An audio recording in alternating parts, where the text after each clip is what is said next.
That was good. Wake up, it's time to start the show. With Joey C and Lou, let's get ready to go. A cool pineapple, morning's fresh start. And sipping Rickle always plays his part. Cupcakes, quarter cruising by. Ross dogs, broken spirits staying high and dry. Articulate John, still feeling hazy. Am I still drunk? This morning's crazy. Dead fool's here, repping strong. No, Mason, I will not. Tagging along, Joey C. In the morning with Lou, where the chat is buzzing and the crew is true. From wild tales to jokes untold, this morning's show was pure gold. Ross Dog shouting, he's more as the man. Chris Mack asks Joey heard about Aaron's plan. Ref Ugly with the classic call. No B, no green, echoing through the hall. Crumb says Hawk, Arnie's here to stay. Cupcakes corner, cruising all the way. Ryan A's got the jokes making the rounds. Imran Khan and his pot smoking sound. Joey C in the morning with Lou, where the chat is buzzing and the crew is true. From wild tales to jokes untold, this morning's show was pure gold. Luke of the Bind with a cryptic note. Quad can't mend in a clash they wrote. Happy Goslin's got the grindled beef, while Ross Dog spins stories like a true chief. Space Chief clouds by with flames and fire. Am I still drunk? This morning's crazy. Do the Arnold impression one more time. This morning show's in its prime. Joey C in the morning with Lou, where the chat is buzzing and the crew is true. From wild tales to jokes untold, this morning's show is pure gold. So grab your coffee, don't be late. Joey C and Lou, they set the date. With laughs and vibes, they'll make your day. Joey C in the morning with Lou, here to stay.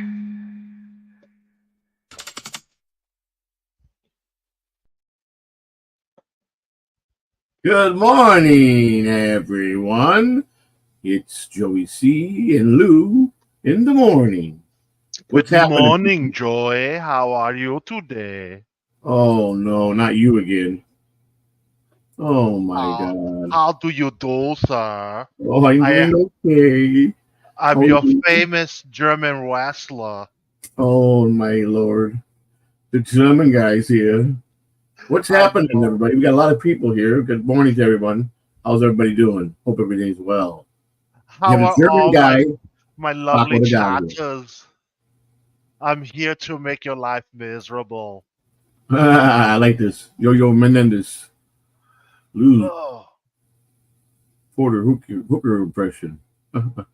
That's funny. oh, So, Lou, I want to introduce you to me. I am Agent Bryce now. you are a man of many flippin' talents. That's all I'm going to say. Had my hands in everything at one time. These folks are missing out on some. It's giving me an idea for us to do one day in the morning. I won't say. I'll tell it behind. When we're off camera. Well, let me tell you something, Lou. I don't know if you remember. I know you used to follow me from time to time, and you certain shows you would follow, and I know you would check on me from time to time. I did a show once. I think Chris Mack was in the panel. I remember he was up. He was in the chat room, and I told the story about how I got locked out of my email, my original email that had my whole life in there, videos and photos and documents and everything possible that is part of my life. And I tried when I got out of prison. Let's put backstory. The last time I used my real email that's been with me since 2008. Up until 2021, November 7th, 2021, the night before I went off to meet the judge in federal court to decide my fate, if I was going to be violated probation or not, and be held in county jail awaiting sentencing. So that week I was erratic. It was a bad week. My wife had already been gone. I hated probation. I had failed 18 drug tests. You were really trying to go back. Well, that was the whole idea. You see, I called my lawyer and said, "What's the max I can get?" He said, He goes, "If you would have got it off the rip you would have got 3 months." He said, "But now you probably pissed him off. But I think the max you'll get is it's under a year." Which I said, "Well, how much under a year?" He said, 9 months, 8 months, 7 months, in that range. I think he's probably going to shoot for. It's okay. So I said, "I can't do this probation. Will they put me back on probation?" He said, They could put you to prison and say you come out and start probation all again." I go, "I don't want probation." He goes, "That's not up to us." I said, "But if I piss off the system and become a terrible probationer, maybe that'll be a way that they'll send me to prison for less than a year, and I'll come out and I'll be done with all this." He said, "Well, it's an idea, but I wouldn't recommend it." I said, "Okay, that's not what I pay you for, so I don't need that recommendation." And anyhow, well, they have to give it to you regardless. Right. Whatever. But anyhow, so long and behold, I failed 19 tests up to the night before I went before the judge.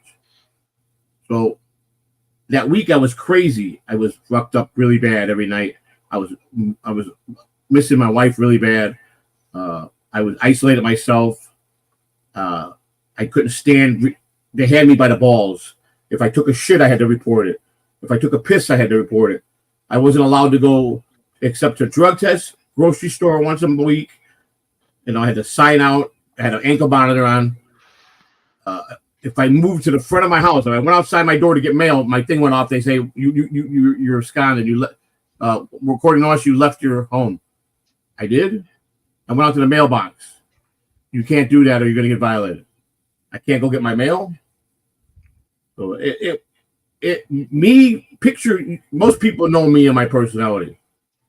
So picture me not being able to go out front of the mailbox, and they got that kind of hold on me. You knew it was going to be disastrous. I mean, there's just no. I'm not a guy that can follow rules like that. I just can't. Never could do that. I was pissed. I used to tell my probation. He goes, "You're a good guy." He says, "The only problem you got is you can't stay clean. You do everything right. You go to your appointments. You're back early. You're never late getting back. You never, a couple of times he said you went out to the mailbox, and he goes, and I'm okay with it, but it goes off, and then they call me, and then if they want to report it to the judge, it can cause you problems." I said, "All I go do is get the mail, man. See, I mean, can I have that 2 minutes?" So I said, I want to exercise. I found a loophole that said they have to let me exercise 1 hour a day. When you're in prison, you get 1 hour a day, right? People are locked down 23 hours a day, and they come out for an hour to shower or whatever, exercise. He said, "Yeah." He put it in, the judge granted to me. So I was able to walk from 10 o'clock in the morning to 11 o'clock in the morning. I got to go out and walk. I was fucking walking, just to get out of the house. And so finally, I knew I was cooked. And like I said, the week before, up to the 7th, I was so fucking high out of my mind. I changed all my passwords. I got paranoid every hour. And I would go and change. I thought someone was trying to hack me and get into my system. And I started changing passwords. And I was writing down passwords on paper. And the last 2 days, I stopped writing stuff down. Thought my memory would remember this shit. But I was doing fucking the toughest, fucking weirdest fucking passwords. I go on and I go and turn myself in. Here's the funny thing. You still have a hard time remembering. Yeah, I do. Well, I do. Memory wise, but so I turn myself in. I know I'm getting sentenced. Behold, I get 270 days, which is 7 months. So I already got 90 days in. So just under 90 days. And then the pandemic, and then I caught COVID. So I didn't leave till January, late January. It was January 31st, the day they transported me to Coleman prison intake. And of course, 2 to 3 days later, I found out my daughter passed. I was just there a couple of days. So when I found out, and we were on national lockdown because in Texas prison, a big gang war broke out and some guys got killed. So they had to go to the Supermax in Colorado and get the leader of the gang and they shackled him up, bulletproof vests and all that shit, and flew him from the Supermax to the Texas prison. The federal marshals did, to talk to his fucking gang, to tell them not to retaliate on the rival gang, because they knew it was going to be ugly. And so they shut everything down. There was no movement. And when the federal guys shut down, it's not one prison that shuts down. The entire system shuts down. No phones, no nothing. You couldn't do anything but stay in your bunk. Piss, shower, stay in your bunk, and eat. That's it. Stay in your bunk. That's it. With a ton of every hour on the hour they did count, which is normally a count will be like every 4 or 5 hours, every 6 hours, 4 times a day. It was like every hour. It was a pain in the ass. So I'm there, and I couldn't make no phone call, but a lot of people had cell phone. I didn't get my cell phone until I was there about 8 days. So the guy goes, "You got to make a call, man?" I said, "Yeah." He goes, "Here." He goes, "Don't be too loud." He says, "Go in the back because you're kind of loud." He said, he goes, "I'm not being disrespectful." He goes, "I just have a natural loud voice." So I go, he goes, "Try to be calm." So I called my buddy Don, who passed away a couple of years ago. He was the tech guy that I had, friend that I know for a long time. And he's talking to me. He goes, "I got bad news for you." And I go, "What are you talking about?" He goes, "Did you make it to prison?" I go, "Yeah, I'm here." He goes, "I just put money on your books." He goes, "But you got to sit down." I go, "I got to tell you something." And he goes, "Your daughter's gone." And I'm like, "Gone where?" And he told me the news. And I told him, "Man, that's a bad joke to be playing on me, man." He says, "I just talked to your wife. They won't let her." Where you're at. Huh? Given where you were at, that would be a bad joke. Right. And he said, "I would never do that to you." I go, "How did you find this out?" He said, "Christina was able to make phone calls to the chaplain's office, and the only number she remembered was mine."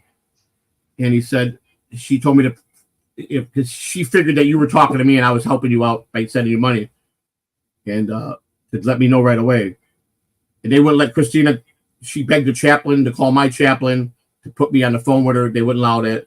I asked them, "Can I write my wife?" They go, "No, you're not allowed to write your wife." So you had to do a lot of things that communication was through the cell phone. I had to set up a family member where she would call at a certain time, and they would 3-way me to the cell phone, which is still, if could have been ugly if they found out. If any of us got caught, it could have got more time for us, But lo and behold, we made it without a glitch on that. And so that happens. So I get out and I come home, and my sister's boyfriend at the time, it's my brother-in-law now, but he says, "Listen, I went over to your house after Savannah passed, and they looted all your stuff. People stole stuff. You ain't got much stuff there, but I was able to salvage some of your stuff. I did get your computer." I said, "Thank God. My whole life is in that computer." So I get out, and I already had the apartment paid for a couple weeks, about 3 weeks before I was getting out. So I just had to meet the landlord to get the keys over to this place here, because Christina was coming out on the 20th. I came out on the 23rd, and she was coming out the 28th to go to the halfway house. So I had to get a rented car because I had no car. I had to make sure that apartment had whatever. Huh? You basically had to start over. Basically, I had to start. So he goes, "How bad you?" He goes, "You want to know how bad what you don't have?" I said, "Well, you said you got a lot of stuff in my house." He goes, "Yeah, I got mostly your clothes, all your as much baseball stuff as I can." And he goes, "Your computer." He goes, "I got your Harley." He goes, "But a lot of parts were stolen off of it." It's okay. I go, "How bad is it?" He goes, "It's pretty bad." And I'm like, "Okay." So he takes me to a locker, and he goes, "This is what I took out of your house." And I look at it, and I go, "That's not my stuff. None of that stuff is mine." I go, "I don't know whose furniture that is, but it ain't mine. But that's what came out of the garage." I said, "Are you sure?" I go, "Okay."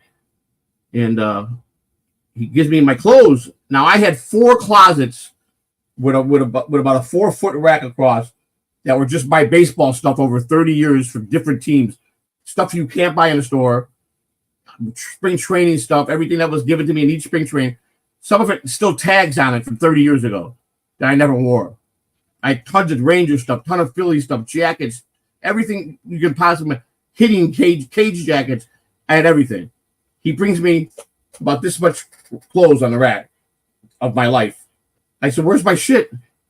He goes, this is it. I go, no. So they apparently stole everything. And I go, where's my watches and where's my desk? I had a lockbox in there with all my jewelry. Hey, but said, how did I didn't they see know no your desk. house was empty? He goes, there was no desk. Okay. All right. So where's Christina's stuff? I didn't see nothing of her. He goes, I have one shoe of hers. One shoe is all she got. When she got out of prison, she had nothing. At least I had some clothes. And I go, what? Everything looted. Anything that was valuable was gone. My comic book collection, my baseball cards, my coin collection, anything I had that had a value was gone. So my computer, when I plugged it in, I didn't have internet yet. So for the last thing I did on my computer, my email was open. When I turned it on, everything was still open. You understand? Nothing was closed. And it went right to my email. I said, thank God. I didn't think nothing of it to go in and change passwords. At the time, I didn't think about, well, it's saved in there. As soon as I got the new internet a week later, it reset my computer. You know what I'm saying? But I was offline when I was in it for the first week. And I couldn't get back into my email, which had my whole life in it. So I tried, since I've been out, June 23rd, 2002, to get my email, my old YouTube account, everything. I mean, I just trying to get Google to bend on anything. And I'm like, the information on my new email matches to the letter that it's me. Not enough information to prove it's you. Sorry, denied. So, because I had everything, I had layers of security, second verification, all that shit. So every time I went to try to verify the email, I had the verification. I didn't have that password, so I couldn't get into verification. I didn't have the phone number no more. So they were like, well, go back to a place or use the same phone or go to the same internet where we could see that it's you. I can't. I don't live there no more. I changed the phone number. Here's my new. It's registered to me. You can call it. You can go call the company. Whatever you need. I get your documentation. Nothing. So I called my old phone number, and the person was a prick. To my old phone number, which used to be 727-239-6400, was registered to mostly everything. So I called the guy. And somebody answered. I go, hey, listen, man, this is gonna sound crazy, but my whole life is upside down for the last couple months. You have my old phone number, which I had since 2006. If I send you a code to Google from Google to access so I could change my passwords, will you do that, please? No. What a dick. So I said, what? So I said, okay. I tried to reason with him. So he goes, no, he's being a prick. I start tormenting him from that moment on. Fucking sending him nasty texts, you fucking dirtbag cocksucker. He said, I'm going to call the police on you. Blah, blah, blah, this, that. And I'm like, I don't give a fuck, man. I asked you, my whole life is in there, man. My family photos, my grandkids. I said, all you got to do is give me the 6-digit code, I'm out of your life. No. So I started going to other emails, like the one attached to my other YouTube account. And that's to one of my old phone numbers. So I call that person up. No.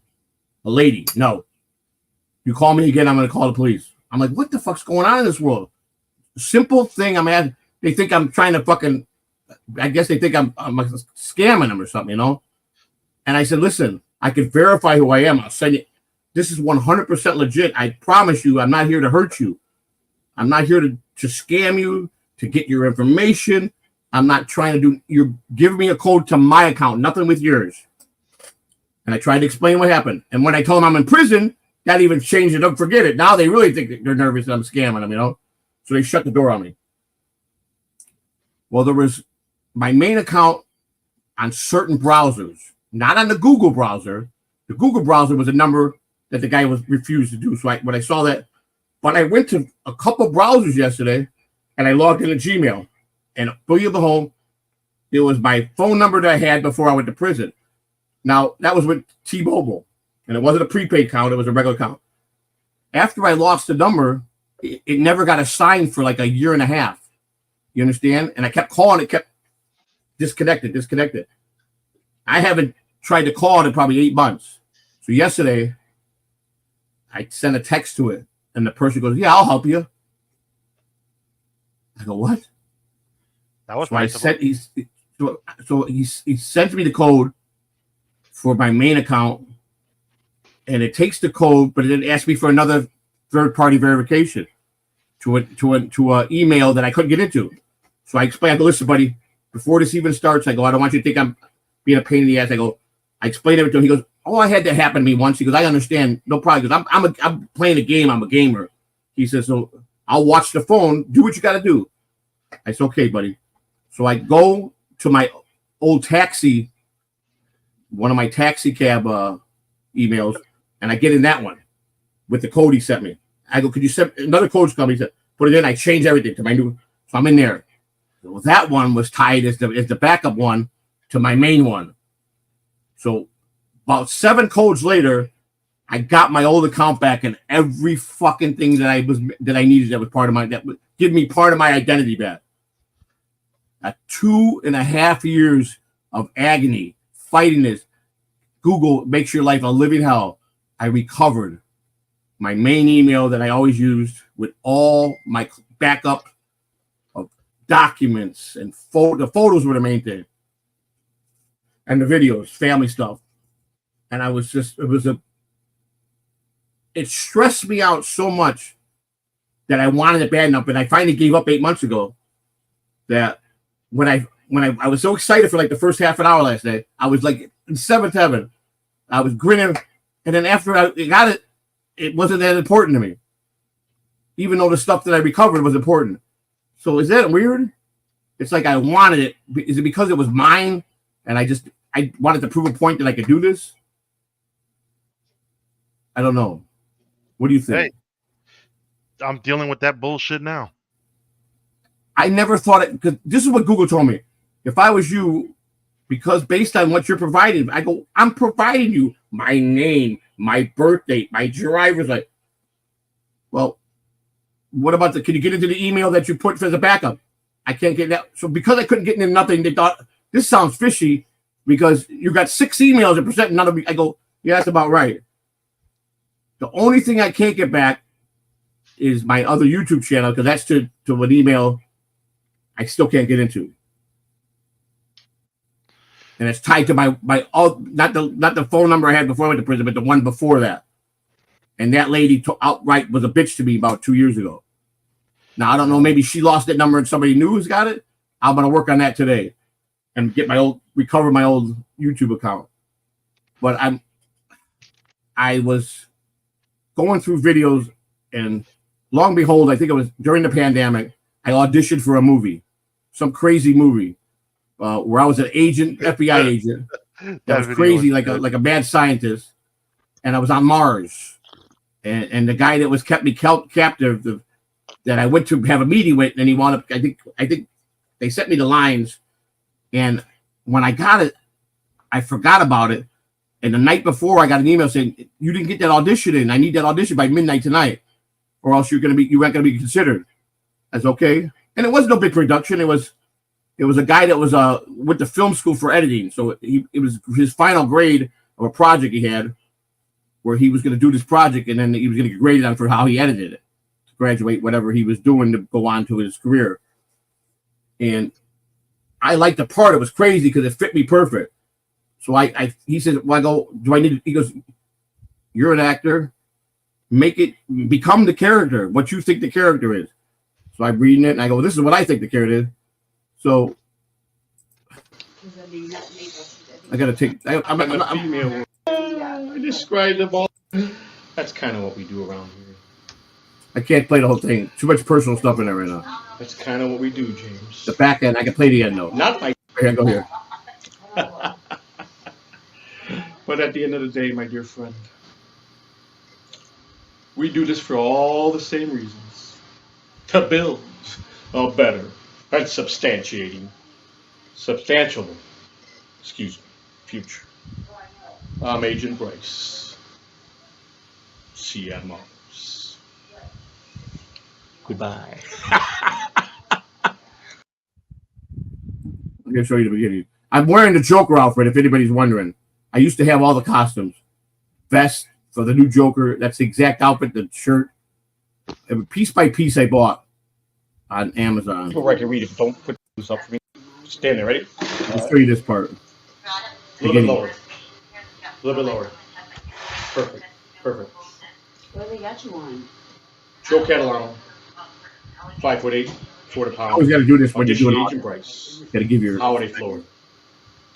I had an FBI guy. How do you do? Agent Bryce. Pleasure to make your acquaintance. James, do you like ants? I think they're fascinating. Working together to build a better and substantial future. You know what I like most about them? They are divided into 3 subcategories. The queen, the female worker, and the male. Both the queen and the female workers have wings. Male workers do not. Now, did you realize something, James? That phrase, my friend. I can't play the middle because it's too much. Not that it's 6 years ago, so it's probably nothing important. It was 3. That was me right before prison, not too far before prison. It's during the pandemic. That was my house. That was my house, which was 2,000 square foot. You know, nice house, a lot of rooms, man cave. I had a pool table, slot machines, a real live poker table. I had everything in my man cave. So my Harley was there. So I did find a lot of pictures of my Harley. I want to show you guys what I had. Sickens me that I don't have it no more, but you know how life goes, man. That's part of life, you know. Let me find my Harley pictures. But I did it.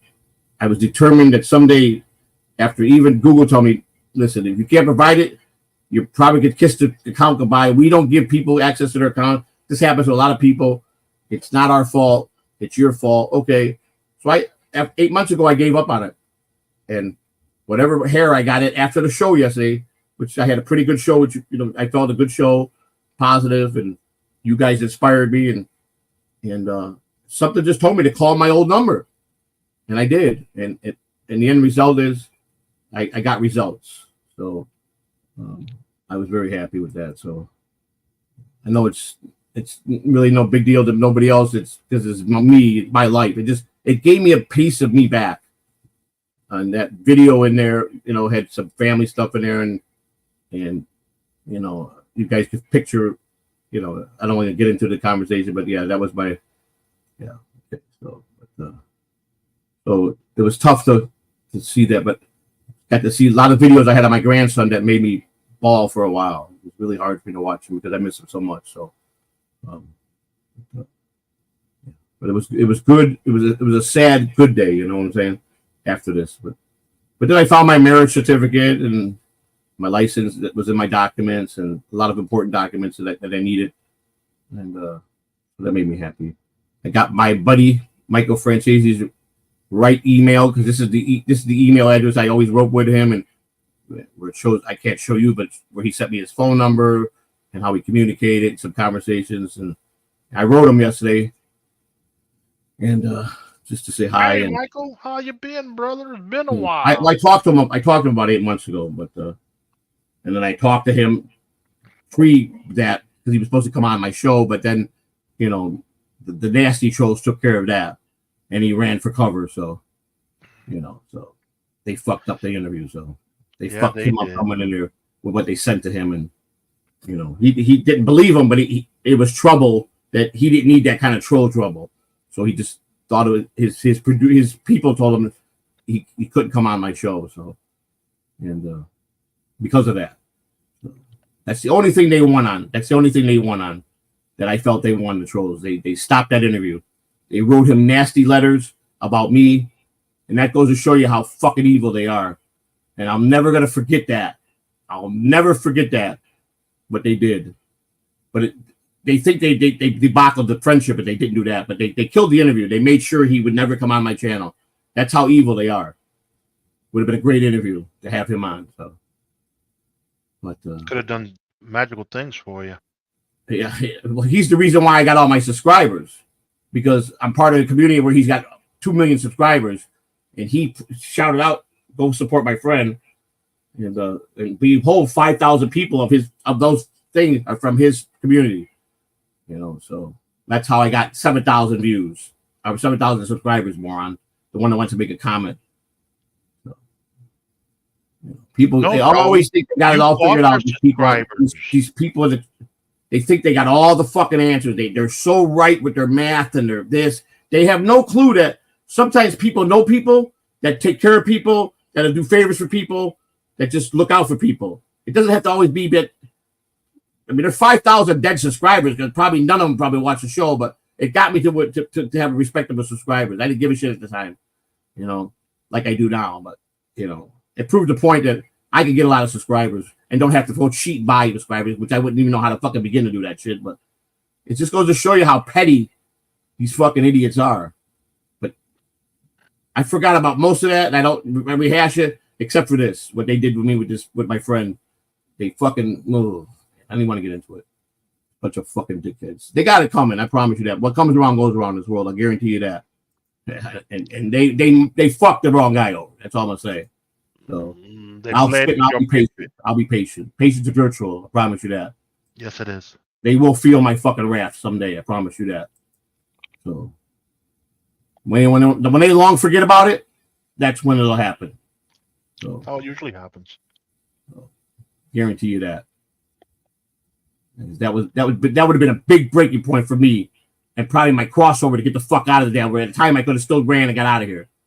So no, Joey, they won't let you. No, then now they won't. But even if you would have got an interview with Michael Francini, they would have found a way to fucking sink their teeth into you and keep you locked down. They don't want to let you live. I know. Well, that's they go to the extremes of when you do that. When you do malicious stuff to people. And then other people get in the chat and say he's a good dude, he's this, he's that, and I'm like, how the fuck can you guys say that's a good guy, but I'm a shit guy? How the fuck do you say that? How is he fucking better person than I am? That's what I never could understand. That's what infuriated me with these trolls. The people they back up and call good people and they're good dudes. Why? Do you know that for a fact? Because when I started investigating them, they weren't good people. Worse than me ever could be. Heard your boy got married yesterday. Who? Melton. Who got married? Melton. Melton got married? Yeah. Again? Scrolling Twitter and I saw that. He tried to dodge the allegations of him being a booty licker. So, he didn't marry a dude, he married a woman? Supposedly, I don't know. I don't pay attention. I just the same woman? The same one that she owns the house and everything's in her name?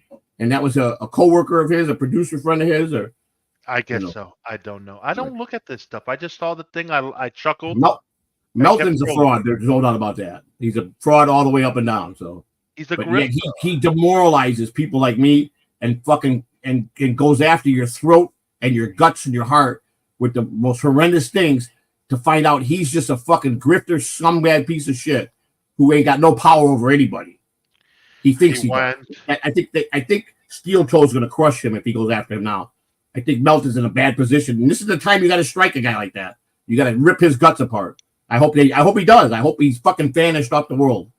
I really do. He's a piece of shit. That's what he is, a fat fucking piece of shit. Watch what you say, because you know Mason will protect.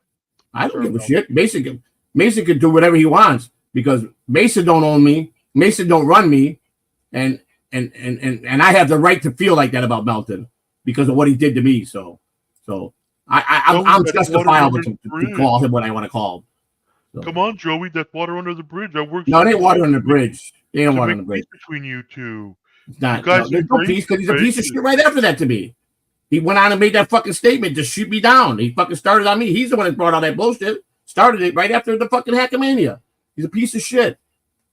Fuck him. Fuck Melton. I ain't got no fucking remorse for anybody like that anymore. I will never lay down again to anybody like that, ever. Fucking If I let someone in to think that they got power over me, which I never did because I got older and I didn't know this fucking Dabbleverse, I weakened myself. No more. I'm the guy. I'm the guy that I'm supposed to be and what I used to be, and I am meant to be. You fuck with me, I'll turn your fucking world upside down. Plain and simple. And by all means, I'll go. I don't care. That's the difference. About me. I don't talk about it. I got nothing to say about it. They fucked with me. My turn. I can't. My turn to shine. In due time. There's nothing to do with anybody else but me and that person.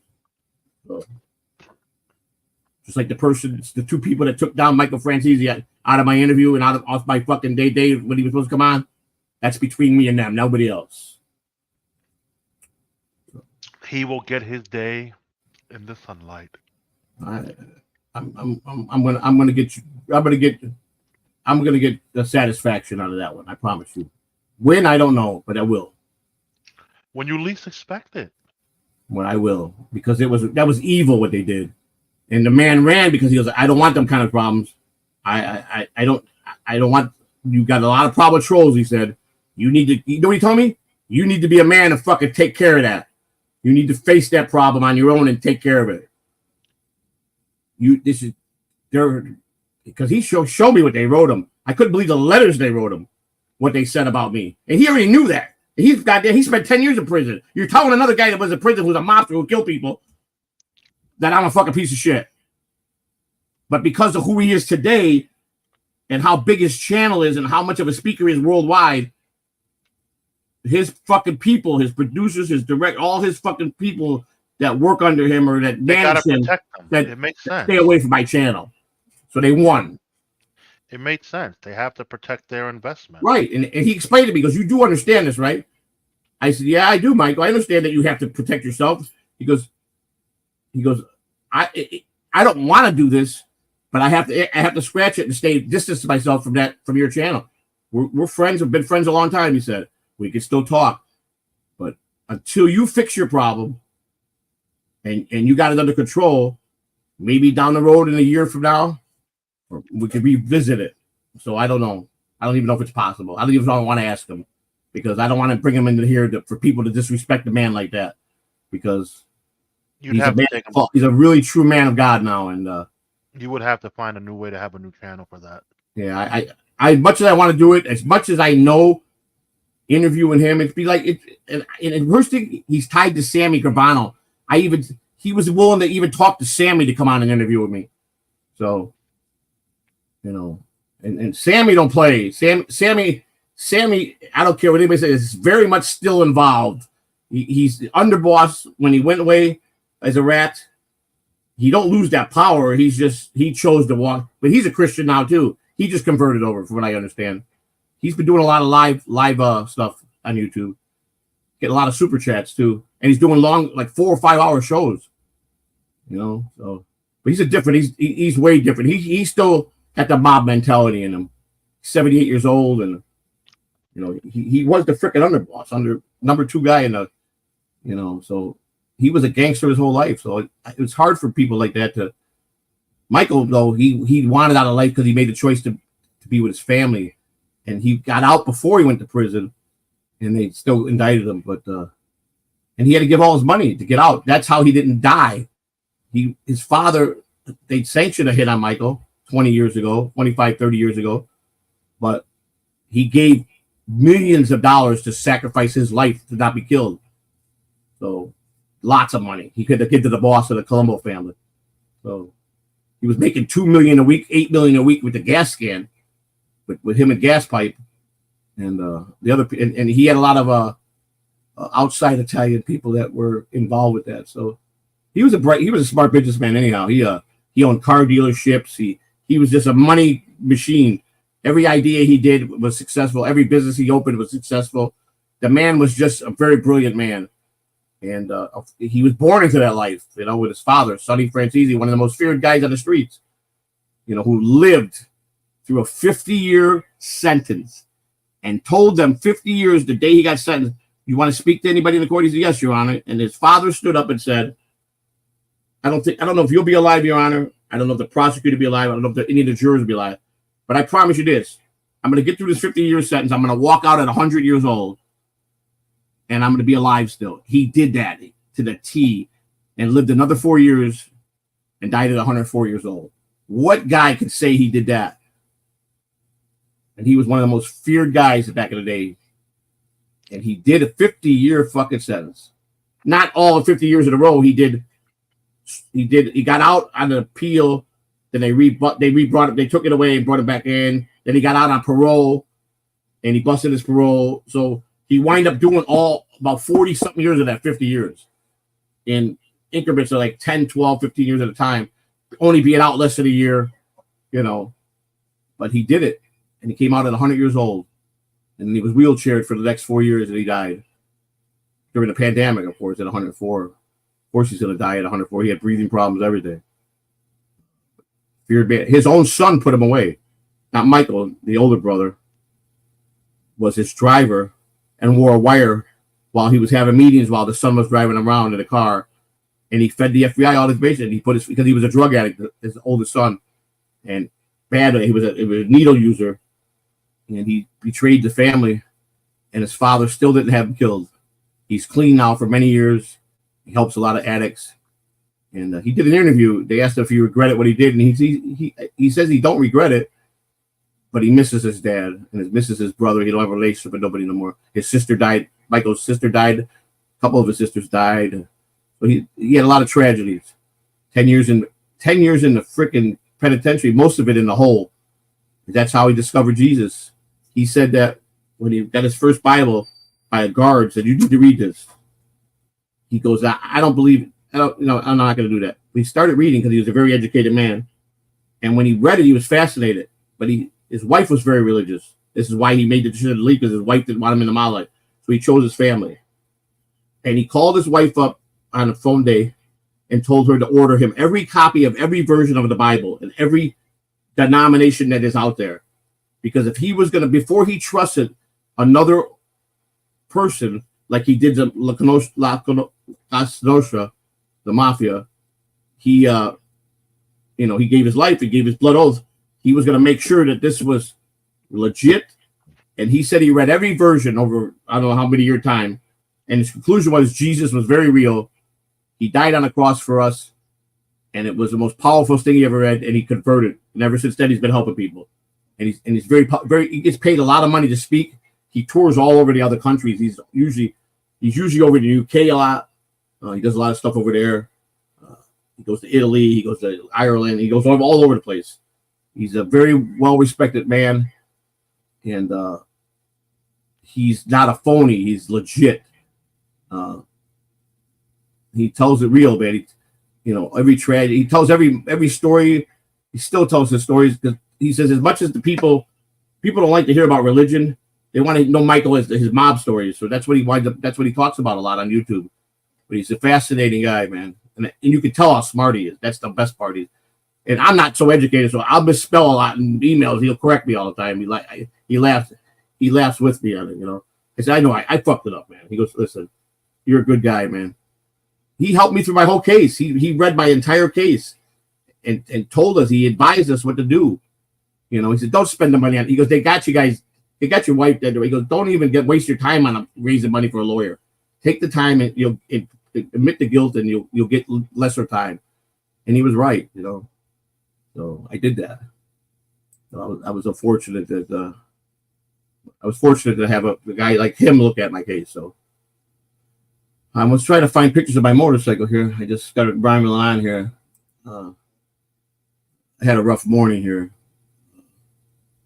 I had Tell me about it. bots, I had the Calamuki Scalabraces when I woke up. You guys know what that is. Calamuki Scalabraces. Shit the pants. You put Dookie in your undies? Yeah. Gotta wear a diaper, I think. I gotta start wearing a diaper. Mm. What do you think about that? Next thing, am I gonna be a retirement homebound? I fucking woke up to try to recover some emails, and I can't because they're linked to phone numbers that I have no access to. I'm gonna tell you right now. I wish I'd have known. Did lose your? Did you forget about you had the phone number since I know you made some changes in your life? Yeah. Did you not think about that at the time when you? And the sad part was I never added a recovery email to them. Yeah, I do that a lot too. And that's what Google tried to explain to me. You always answer everything to the best, so you have knowledge backed up. So when this happens, you could prove it's you. Showing us a license or having the same birthday and the same name don't prove nothing. In their eyes. I found out something very interesting yesterday activating my phone. You did? So you know how we think our social security numbers are unique and all this and that? Well, the specialist who was helping me, my last 4 digits, he goes, "Oh yeah, there's a bunch of these last 4 digits." I'm like, "Oh, I didn't know that." We had to go through a different method to get my account set up. Okay. And I was like, I've never known this. I don't fuck with social security like that. Right. I thought we all got a unique number and it was our own design number. There was like, that's it. Right. Oh no, but there's other people with the same last 4 digits. Really? Yeah. No, I guess you're right. I mean, that makes sense. It makes sense to me. And that's what they try to explain to me and I'm like, okay, cool. Yeah, but I was irate though. I'm not gonna lie. You know how I blow up. Can you imagine me how I blew up in emails or people Jesus. I did? I could see it because you're trying to get your shit back and all this. It was important. I recovered a lot of stuff. I mean, look at that awesome video that you shared with me this morning. Yeah. Like the Joker. Agent Bryce. Crazy Agent Bryce on Mars. I had to be a guy going to Mars. Well, at least you had fun with it. Well, that's most of my life. I tried to be always living life the fullest, and yeah, I was a bad addict and out of my mind half the time. But I was an addict. I was funny without being funny because I just didn't. I was always numb, and I didn't want to hurt people or argue with people. But I did. I got in road rage a lot. Road rage is what came with me a lot. I got in a lot of road rage. But today. I never used to have road rage. Oh, I got it. But now, being that I'm a passenger most of the time. Right. How stupid people drive, it infuriates me. It's like, yo, you're putting other people's lives in danger by the shit you're doing, fucknut. Yeah. Well, here's what you're right about that is you got to be a defensive driver in Florida. I mean, a real defensive driver. You do. Because you got the teenagers that first get their license who can't drive worth the shit. And you got tons of old people that are just shouldn't be behind a wheel. And then you got the people in my age group that are starting to go bad with their sight. And so they're losing their depth on the mirror depth and everything when they're driving. They lose the perception of everything, which I do. I can't drive very well at night no more. I mean, I could do it, but it's a struggle. I won't lie about that. And it's probably not safe because I don't have the same perception I did or the judgment I have looking at mirrors like I did. I know that without fail. But I'm a good driver. I mean, I'm a crazy driver, but I'm a defensive driver. In Florida, you have to not worry about how you drive. You got to worry about how they drive because they'll cut you off in Florida and you'll be dead. You'll be running into a rail or run push you into a gasoline truck and blow up. They don't give a shit. That's going on right now. There's this viral video going around, right? I want to say this family is Hispanic, and there's this guy who's just driving. It's in New York, so the car, I believe it was a Honda. They're trying to brake check the guy who's driving. Little did they not know the man had a dash cam and a rear view camera. So really, the car behind him was part of the car in front that was trying to brake check him to cause an accident. Right. So the guy, slows down in time to not hit the car in front. So the car moves up a little bit more and speeds up to hit him from the back to make it look like he rammed the car. So really? They get out, they put up a bag, a black trash bag, so the driver could switch seats with the female that's in the passenger seat and make it look like it was the female driver. Oh. And When the guy looks at the guy's car, he notices, oh shit, we're fucked. He's got a dash cam. Oh, They were what trying to is that pull something? they were trying to pull an insurance scam. Not But in Florida. It wasn't in Florida. This was in Was fucking New York. No, this was in New York. Okay. It's like, because 9 times out of 10, when you hit someone from the back, it's your fault automatically. Usually, yeah. And that's what they were trying to pull off. Like stop. Yeah, okay, I got it. Yeah. But it backfired on them. So now I'm thinking, I'm like, you know what? When we get our car again, these are things you need to invest in. Is having dash cams, the rear view cam, all that shit. Yeah, it's true. Unfortunately, it's true. These fucking people in this world, they're always trying to get a buck. So you're gonna have to protect yourself. Now, I agree with that. Listen, I'm all for law, order, people acting accordingly, everybody trying to be peaceful, not be war, to show courtesy, to respect your neighbor. I've always wanted to follow that protocol. It's just common sense. Unfortunately, there's always somebody out there that wants to torment you, or they just are people that want to torment you. They don't care who you are. They don't care if it's 90 years old woman. They have hate. So based on that is why guys like me became what postal workers wish they could become. You understand? So, and it's because of society. Society creates a lot of the bad people. A lot of it. People, there's a lot of good. Look at the movie Falling Down with Michael Douglas. That's a prime example of a man cracking because of society. And even though it wasn't based on anything true, I don't believe, but that's reality. When a good person like him who worked for defensive contract, building stuff that saved our country, who just lost it because he couldn't take everyday society because people are cruel. People will treat people that are nice. Nice guys finish last in this society. There's two things in this world that men try to accomplish. One is power. One is power, and one is financing. And the third thing is, if they got the power and the money, they got the woman. That's what Scarface said, right? But it's true. Men of power, that's what they try to accomplish.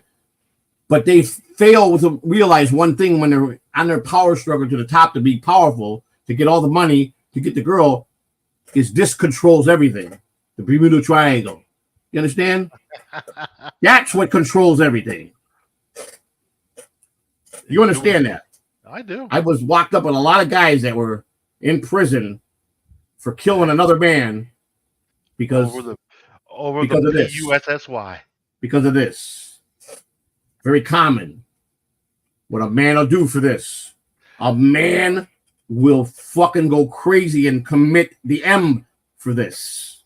You know that there is a rap song by Jay-Z, R. Kelly, and I believe Devin the Dude is on it, called "The Power of the PUSSY." It's a fact, though. It's a fact. Yeah, thank you. Appreciate that. I don't suck better than your mother does, but that's okay. Holy shite. This is one department I'm very experienced in. Trust me. So, had plenty. Trust me. But it's a fact.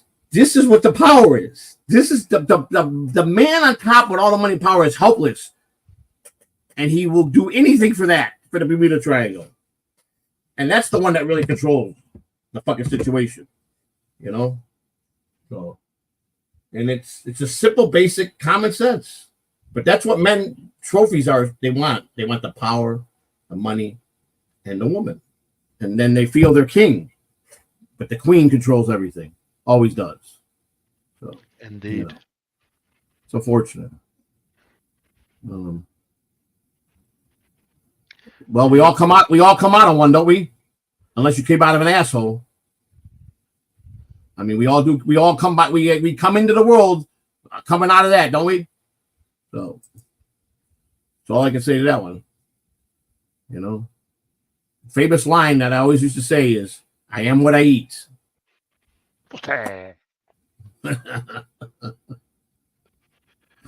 So, you know, life is simple, man. It don't have to be difficult. It could be very cut and dry, simple. It doesn't have to have gray areas if you choose. But unfortunately, with power becomes a lot of gray areas. Politics becomes a lot of gray areas. With religion comes a lot of gray areas. You know, it's society cramps you down. You know? I mean, dude, you just said it best. Look at all the politicians who are in scandals over the power of the Bermuda Triangle. Exactly. A lot. Look at Bill Clinton, the under the desk thing. How many? Look at the Kennedys. They were like a whorehouse. The White House was a whorehouse back in their era. You know, so they brought fucking more women in the White House than anybody. You know what I'm saying? Even it goes back to President Lincoln. They all had something, some kind of secret tunnel meeting, some kind of secret somebody. You know what I'm saying? So it's just because you have power or a title, you still shit the same way. You still put your pants like the same way. You're still a human being. But you know what? Women are attracted to men in power, regardless of what you do for a living. But they're also, but I think they're more attracted to bad guys, bad boys than they are. They say serial killers draw more women than most people. They the women, I don't know what it is with this psychological. Oh, I want a good man. I want a good man. Right. But when you give them a good man, they treat the man like shit and want the bad guy. Exactly. The guy that treats them like shit, that curses them out. Right. A woman will take a lot. She'll sit there and take a lot to prove a point, but it's true. They all say that, but at the end of the day, see, I know for a fact women don't want a man that cannot protect them. That's first and foremost on a woman's list. Is the emotional side, but a man's got to be tougher than her, or she will not take him serious. So the little guy that's really wimpy and never had any experience on the streets or fighting, he's pretty much doomed. He's probably successful money-wise, so he provides the financial stable. He's probably got a small dick, so he probably don't do too well in that department. So, but she's content because she's got stability with finances. He's a good father.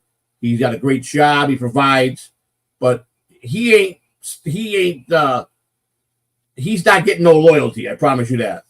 So, and he lives with that. He accepts that, and that to me is a weak man. If you accept that and allow that, you're fucking stupid. That's all I'm gonna tell you. So I don't give a fuck. I don't give a fuck. You're dumb, you know. Stupid. So, but unfortunately, I always said women are way smarter than men. They're way smarter, and they can take by far more ruthless than men. That's why I say if we get a female president ever, there'll be no hesitation to push any button. I promise you that. You know, so, and they're stronger than us. They could bear children come out of them. You got to remember that they squeeze children out of their between their legs, and that's a lot of painful stuff. And a man could never withdraw that. I guarantee you that. So, women are very stronger. You know, they really are the ones that control everything. So, and that's a fact. And they just are more vocal about it now, and they're part of society. They can do anything a man can do, and which is true. They can. If they wanted to, they can. A lot of women are still old school. Not this generation. Forget I strike that. Couple generations. My generation, there's still some old fashioned. They're content with one thing, having a beautiful house with a nice kitchen, and they like to take care of the kids, and they clean and they service, and not many left, but there are there. Once they go, forget about it. Marriage is going to be obsolete. Everything's going to be obsolete. So that's going to be a history in the books that's going to be closed. But women from the 30s, the 20s, the 40s, even if they knew, even if they had problems with their marriage, they were bound to secrecy to not. They allowed their men to step out.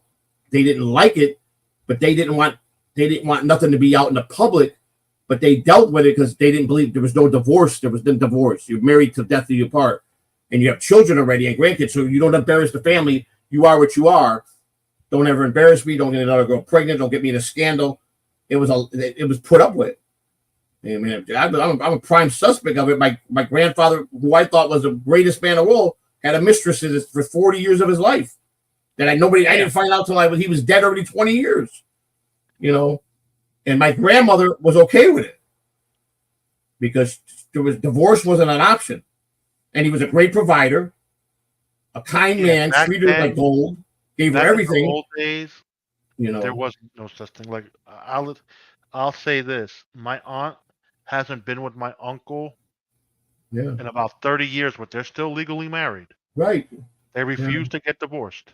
Yeah, because they don't believe in it. They just won't do that. They won't break that. They feel if they do that, and if they walk into a church, if they're Catholic, the church is going to fall down on them. That's what those old women think. If they divorce and they're religious now with the Catholic Church, because a lot of it is the strength of the Catholic Church, a lot of females, the older females that keep it going. And if they feel that they go into the church, God's going to drop the church on them. That's how the mentality, though, the way their thinking process is, which is okay. But I don't think a woman should have to put up with.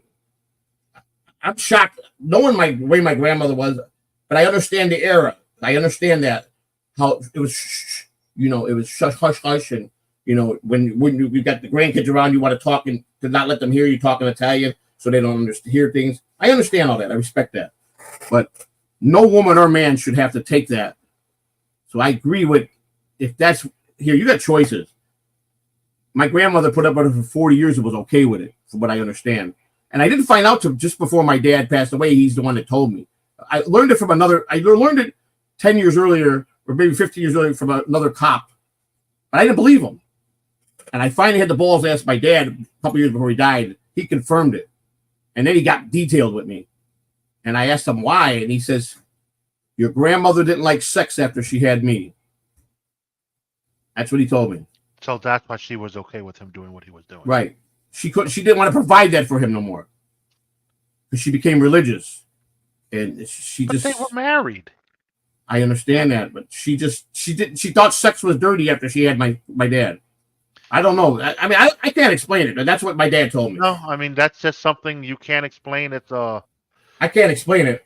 It's something inside of the person that's going through that block. Is it something that psychologically that she was fucked up somewhere? Her parents came from Italy. My great grandfather was a barber. He came to here with nothing and had a successful barber shop on Western Avenue. And he spoke no English, very little English. He spoke all the way ways. He was a barber all through till he died. And my great grandmother, she spoke better English, but she was very fluent Italian. And her parents, my dad's grandparents came from Italy. My uncle Jim, my grandpa Jim, and my grandma Mary, which are my great grandparents, my dad's grandparents. But my dad's grandparents' parents came here. I think they were the first generation to come here. So his great grandparents, his grandparents, and then my grandpa. No, because trying to think. My great grandparents, my grandparents. So I'm third or fourth generation American. I'm trying to figure this out. My great grandparents came from Italy. My grandparents came from America. So my grandparents came from America. So they're first generation. My dad said I'm third generation. That's right. I was right the first time. I'm third generation American born. So the last descent that came from the old country was my great grandparents, my father's grandparents, and my mother's grandparents. So all my great grandparents all came from the old country. And then after that, it's been. So I'm third generation. My kids are fourth generation. Their kids are fifth generation, right? That's right. Because my grandson is named my namesake. 5 of us. There's Joseph Sr., he's passed on. Joseph Jr., my dad, he's passed on. I'm the third. My son's the fourth, and my grandson's the fifth. Good Lord. 5 generations of the Catalanos. Yep. Same middle name, same last name, same middle name, same first name. I never believed in that. I did. I did for a long time. And my son was like, I'm not doing that. Okay, but it was his choice. I pleaded my case to him out of respect because I didn't. No disrespect to you. I never met your grandparents, which he never did, that they died when I was a teenage boy. He said, so I don't know, and I don't believe in that tradition, and I'm not naming my son after me, okay, or after you, or after my grandfather. I'm just going to give him a different name. But come the day he was born, about a week later, he called me up. He says, you won. I won what? Your grandson, I gave him the Catalano name, your middle name, my middle name. I'm like, I asked you, you told me no. I was okay with that. I respected that. So don't put this on me that you did something for me, because that's a cop-out. No, at the end of the day, you just thought it was the right thing to do to keep the tradition going. So you made that choice yourself. I asked you twice. You said no, and I was cool with it. I didn't get mad at you. I didn't not talk to you. I was all right with it. Well, I mean, I don't think you could get mad at him for deciding. I couldn't. I had to ask, though. I had to ask him. You know. When my son was born, I didn't even think about naming him Junior. I didn't care to, because I'm not a junior. You know, my father had his name. I had my own name. My brother, he does have my stepfather's name because he's a junior, but it just wasn't. I never really liked it. When me and my girl, we talked about at the time maybe having kids, and she's like, "Oh, I want him to be a junior." I go, "The hell you do?" Because I'm not naming him Junior. Yeah, I don't care for it. You know, he has my last name. That's all he needs. Right. Well, he's your pride and joy. You're talking about the grandson, right? He's your pride and joy. Oh, my grandkids are my pride and joy. Right, of course. You know, you can have your own identity without being a junior. That's true. That's very true. And sometimes it's better to let them have their own identity, because sometimes if you got a father look at Pete Rose Jr., who never matured to be the ball player his father was, and he's in his father's shadow his whole baseball career. You know what I'm saying? Eyes are on him. Well, he ain't his father. He ain't, Yeah, he made it to the big leagues for a while. You know, I know you don't follow basketball, but LeBron James. I like basketball, but I don't have followed it in a long time. LeBron James and his son played together their first game the other day. Really? Bro, that's a lot of pressure on a kid. Oh, of course. Not even 21 yet. Especially when you have a father that popular. Like, they're already looking at you because of your last name. Correct. And you're an average player at best. Granted, you still have room to grow. And your father's a phenom. Yeah, it's like, look at Michael Jordan's kids. They didn't. Right. Yeah. They didn't want that pressure. They're cokeheads. Well, the same thing was for Petey Jr. He had the same pressure growing up. He could never be. It was always his dad. Yeah, you don't no. Let them grow up to be what they want. Like, a lot of these basketball stars, like, they force the basketball game on their kids. No, be what you want to be. Yeah. That's how I always looked at it. Like, you grow up to do what you want to do in life. You want to go into the sports, by all means. Yeah, I agree. I'll help you. We'll do whatever, but be you. Have your own identity. I agree. That's how it has to be with the kids, man. I agree. Let me ask you a question, Lou. I know old school people, era before me, they would disown their children if they came out to be gay. They would disown that out of the family. And I think that's wrong. If one of my children came to me and told me their sexual oriented was for men, or my daughter for women, why would I kick them out of my life? But back then, not my generation before me, they disowned their kids. It's strange. It was not accepted. Would you? I mean, I would never shove my kids or my grandkids for that. You know what I'm saying? It's their life. You know what I'm saying? No, but I'm a firm believer. You be who you want to be. If you want to be gay, yeah, that's what I'm saying. Regardless, it's like, if my great grandparents were alive and they felt that way, and maybe, I don't know if there was anybody in the family. I don't think there was. I'm sure every family has someone that has a different sexual preference, and I don't know. I never asked, but from what I know, the people that I know that are family, none. But I'm sure it happens in every family. And if my great grandparents were like that, I would give them a mindful out of my mouth about it, that they're wrong, you know. But they didn't care. Back in those days, if you were a hoodlum kid, they would threaten to take you to the Catholic Church and drop you off and let the church raise you. parents would do that. You keep this up, you're God. I'm throwing you out of here and taking you, they can adopt you to Catholic Church. And the Catholic Church used to take kids like that. They used to take anybody like that. Parents would disown them for having a kid that was always having trouble with the police. They would disown them. They never done. They never spoke to that kid again. Dude, I couldn't. How do you throw your kid away? Like, yeah, I can't. How do you do that? No matter how how you can mad. be okay in life and grow old and have memories and start thinking and good moments and sad moments, and you threw your kid away. Threw him to the wind and said, "Fuck you, get out of my life. You're a bad kid. You're a bad person. I don't want you near me." I don't get it. That's your child, man. No matter what, you're supposed to be in their corner, man. Yeah, I agree. I don't care how bad my kids were. We stuck. You don't have to let them live with you. You don't have to have them in your daily life, but you got to be there for them when they need you, man. Yep. You just can't just outright tell me it's okay to say, he's not mine. I disown him. How do you disown something that came out of you?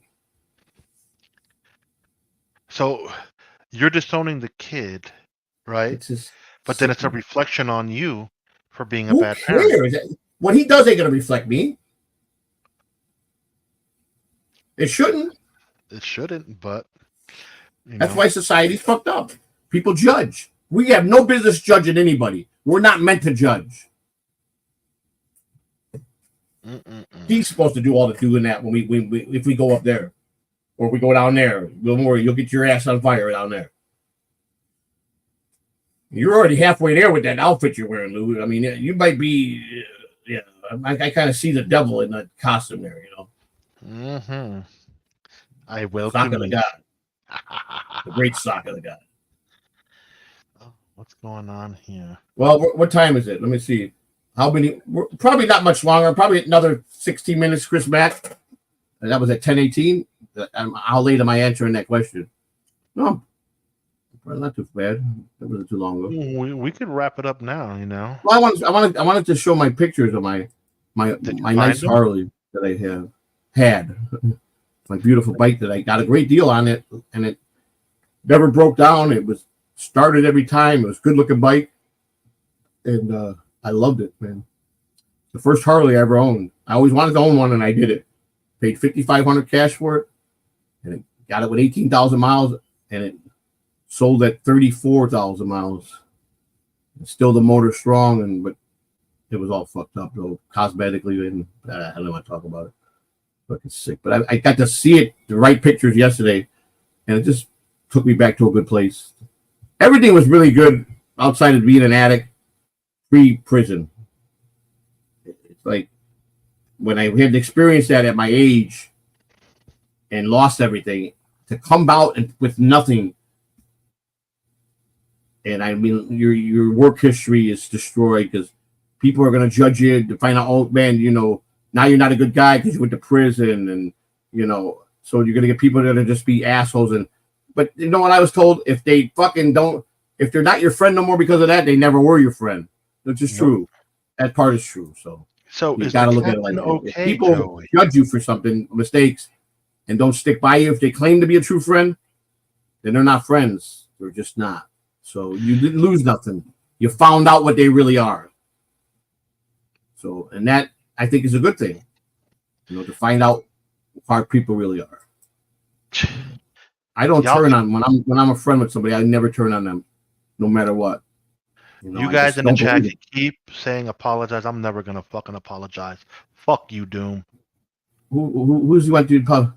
Oh, Doom, Mason, all them could suck my ass crack. You know, one thing I will say this though: if I'm wrong, I have no problem apologizing. This is me. Everybody's different. If I'm wrong and I'm really wrong and I see that, I have no problem apologizing to somebody. You know, when I'm wrong, I'm still right. I don't apologize. Well, that's a lot of people. I don't take that away from you. I'm not gonna say, Lou, go fuck yourself. I'm not gonna be your friend now because you say that. That's your prerogative, and a lot of people are like that. So there's nothing I can do to do it, change it. So why would I want to change my friendship because you have ways that I don't like, or ways that you don't like, the ways that I don't have, you don't like. You know, you shouldn't change the friendship. It don't mean I'm gonna be a nasty person to you if I'm a grumpy person to other people, or if I did some things I shouldn't have done that were not kosher, or things that were not normal, like, you know, I'm a petty thief or something. Just an example, you know, and you can't stand it every time we're out public. I'm always grabbing stuff, a klepto, you know. If you live with it, that's just my personality. I'm just saying that's not me. I'm using an example, you know. But people are weird. People get weird, right? And that's why I always said friendships got to be tested in life. Because if you don't test friendships, you'll never know.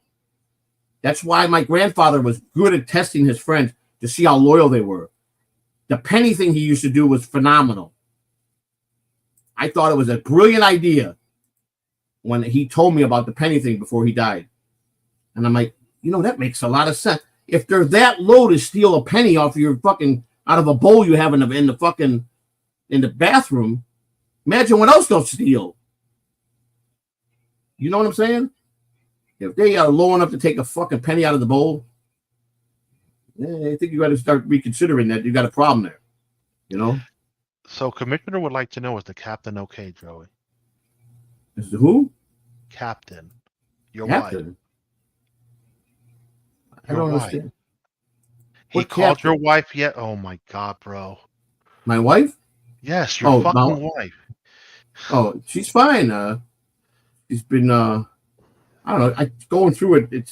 She's, like I said, she hasn't fully ever got that. She has her moments, like we all do. Yeah, it's not been a good couple of days for her. So.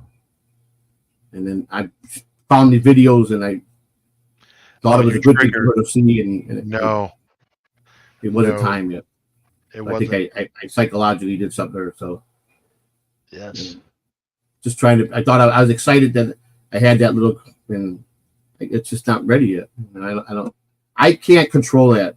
It makes me sad when she's sad. So I shelter myself. I didn't even try to talk to her because I get nowhere. She's got to adjust the way she has to for that. So sometimes they just have to have their moment. Right. So I'm here 100% if she needs me. So to cry, but she don't want that. She repeatedly said, I'm not ready for that. I don't want to do that for nobody. I don't need to do that. She's angry. She's right now in an angry period. Very angry. Why? You know? So I understand it.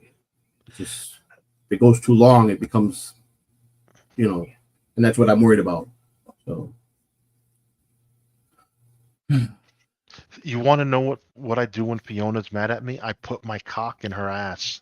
Well, that's different. Being mad at me because I'm a stupid asshole, that's different. But this is something different. No, Joey. No. Different. I'm answering Timothy. You know, he wants to know what I do to Fiona when I fuck her in the ass. And I teach her a lesson. That's a good lesson to teach her, you know. I agree with that one. I really do. And it not only cleans your pipes out, it cleans hers out too. And you get a lot of frustration out, you know. That's why it's important that a daily rump will keep the doctor away, you know. Nothing worse than an angry period. Exactly. So did you find these Harley pics or what? I'm in it, but here's the thing. I'm pulling them up. I got them right here. I have to click because it's not, for some reason, it's just saying image with a red box, and I don't know what's under it. I have to click every fucking image here. So I'm trying to, I think they're at the bottom here. Nope, that's Christina. A bunch of pictures of Christina. Beautiful pictures of Christina I took when we first got together. She was hot. She still is. I have to, I'm just going to guess here. As soon as I find them, I'll know where they're at. That's not it. Jesus Christ. Maybe I got to do it this way. Maybe I'm looking at this the wrong way. Oh, I know what I got to do. Oh, yeah. Photos. That's how I did it. Go into my Google Photos. Not my Drive, my Photos. They should come up. There they are. I think they're coming up here. Let's see. Yes, I found them. Yes, I found them. I knew it. Easy as pie. So this is... Now, did you make it a password you will remember? Did I what? Did you make your new password something you can remember? I already forgot it now, Lou. Thanks. Thanks for putting that jinx on me. Hope you changed the phone number at least. I did do that. I had to get another code from the person. I went in to change the phone number, and it goes, okay, you can change it after we send you the 6-digit code to the phone number. And I go, I'm sorry, buddy. He goes, no problem. He sent me code, and then I was able to change it. I'm like, holy, they put me through hell, but I got the account back. So I'm happy about that. Trust me, dude. You know. The shit I went through between last night and this morning just to fucking sign into my door camera Yeah. You're right, Lou. and to my fucking TikTok. Oh, Lou, we all got a price to pay in life. Everybody always has to pay a price with something. Some easier than other. Some got to go through hell. Some stay in hell. I can assure you this: if you choose a life of drugs and alcohol, you will live in hell until you stop. No doubt in my mind. Take it from firsthand experience. You cannot go nowhere but hell. You live in hell when you're a severe drug addict and a severe alcoholic. It's a nightmare. It was a 33-year nightmare for me that I wish I could just reset that, and that one thing I wish I could have changed. It's a nightmare. And the repercussions of your golden years when you finally decide to grow up. And that's what a big part of it is growing up. You're a man or a woman that are that deep in that is because they're not ready to grow up. And I realized that I was not ready to grow up. And that's why I always say it's my own choice, which is a fucked up choice. But I've got a lot of good things out of it because I learned to fight for myself and fight for things. And because if they knocked me down, I didn't lay down. I got back up, and it made me drive forward. But that was a toughest thing in my life. And I've been through a lot of shit. Was kicking that habit. The hardest was the two main habits I had that were very hard. And people ask me, was the drug addiction harder or the gambling addiction? And I'm going to tell you right now, the gambling addiction outweighs the fucking drug addiction by tenfold. It's the worst addiction you could have is gambling addiction. The worst. Drugs are the second worst. All right, let me see what I got here. I download two more, and then we can just want to show you a couple bit. So we download this angle. I got different angles. We'll go here, download that one. I gotta go here. Save the photo here. Save image as gallery. All right, I think I got that enough there. And then I gotta show you one other thing. I want to show you guys.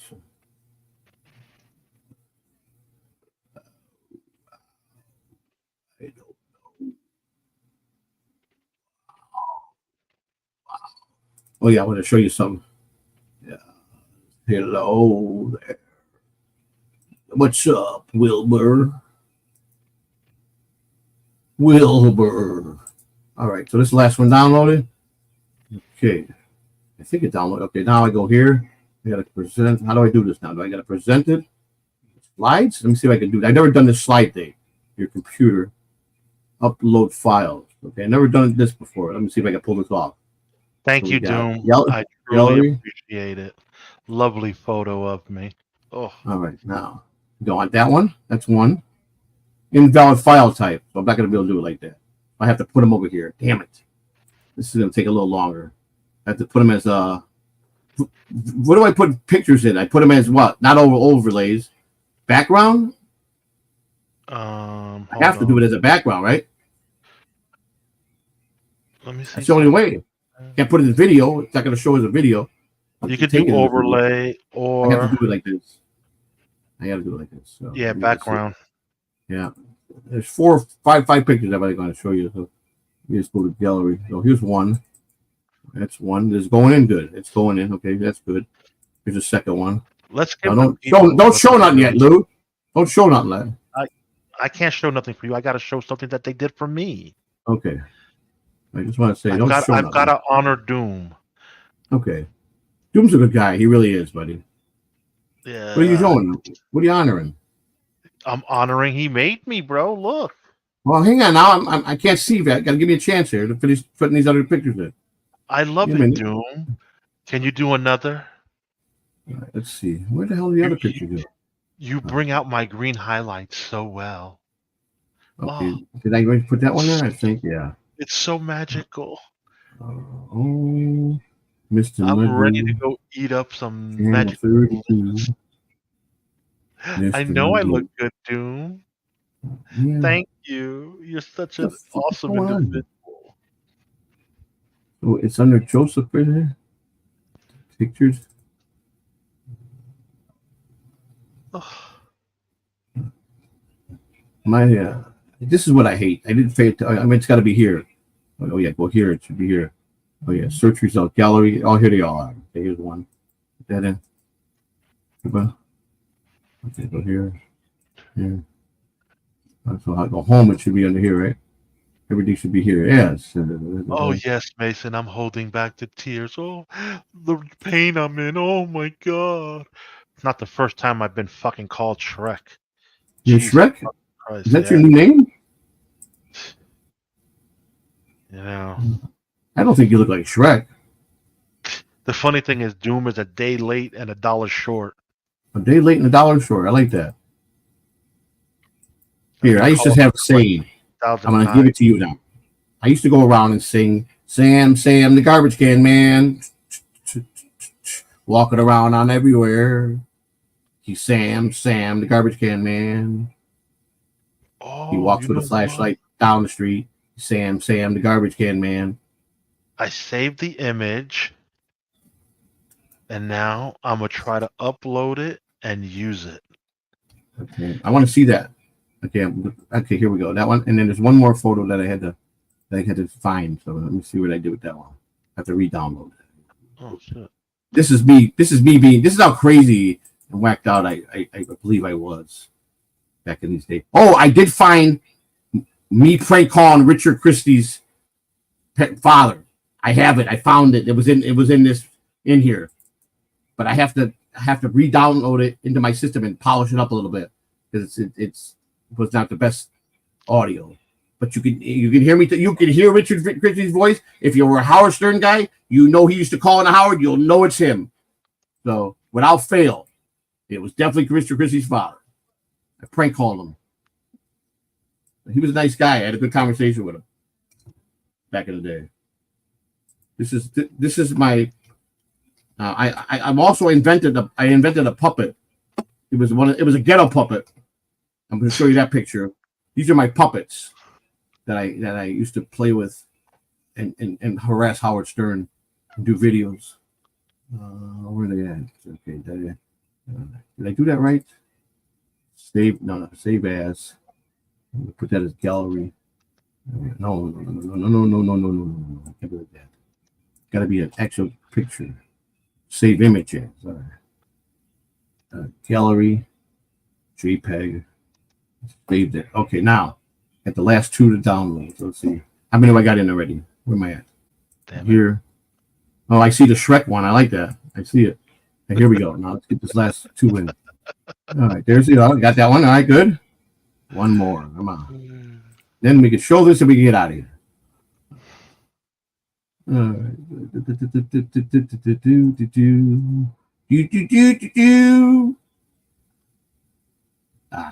Here we go. I found it. Okay. So, long and behold, and I think I got to do this. Long and behold, this is a puppet on a stick. Oh, shit. Oh, shit. Let's see. Which one do I... what the fuck? One of these...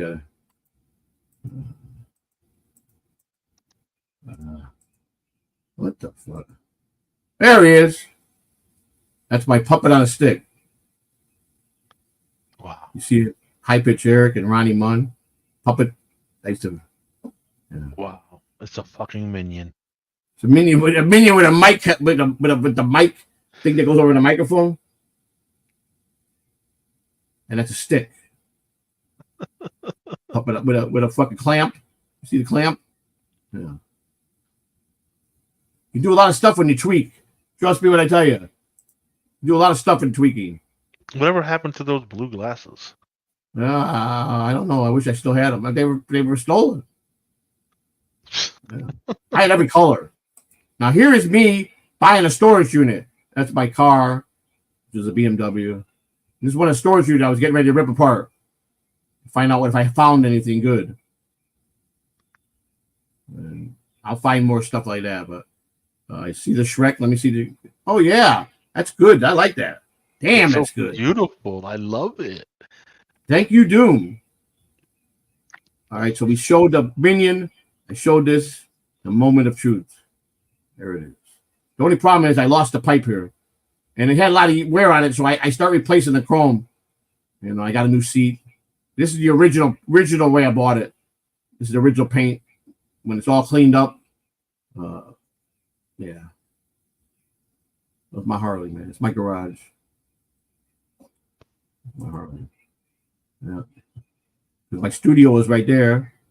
And that was my Harley pulled right in. I had junk all over the place. Storage unit stuff all over the place. It was like, you could find anything in my garage.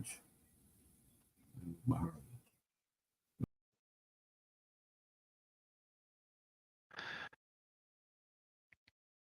I could picture you riding around town, purple Harley, you in the Joker costume. And Joey's no longer here. Oh, now he's back. What happened? You tell me. I just noticed you left. I was just saying that. So that I had everything. That was my bike. That was my studio. You can find anything in my garage when I buy storage units. I had stuff. I had everything and anything anybody wanted. I was the guy that had everything. And I bought them pretty cheap. So I bid online. StorageTreasures.com.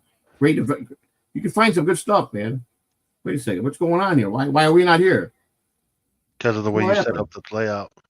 We got something on. I got something on. I don't know. Oh, there we go. Wait a second. That's wrong. All right. But like I said, I didn't realize you were kicked. I could have pictured you riding around town I got a lot of Harley on your purple Harley wearing your Joker outfit.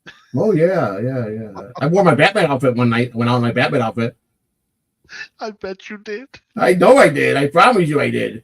Let me tell you something. I got no shame. You remember the guy that was in Ybor City going out at night as Batman? And he get arrested all the time in Ybor City because there's a policy you can't wear a mask on the street unless it's Halloween. It's forbidden. It's a city ordinance. You cannot go out in the public with a mask. You get arrested.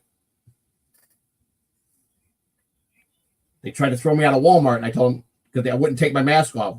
And I said, "Are you asking Batman to take my mask? Never." Well, then you're going to be escorted out of here. You will not escort me anywhere. I will go as my please. Thank you, citizen. And I went outside and I greeted people at the door for them on the holidays. Batman. Oh man. Oh. Drugs make you do a lot of fucked up things, pal.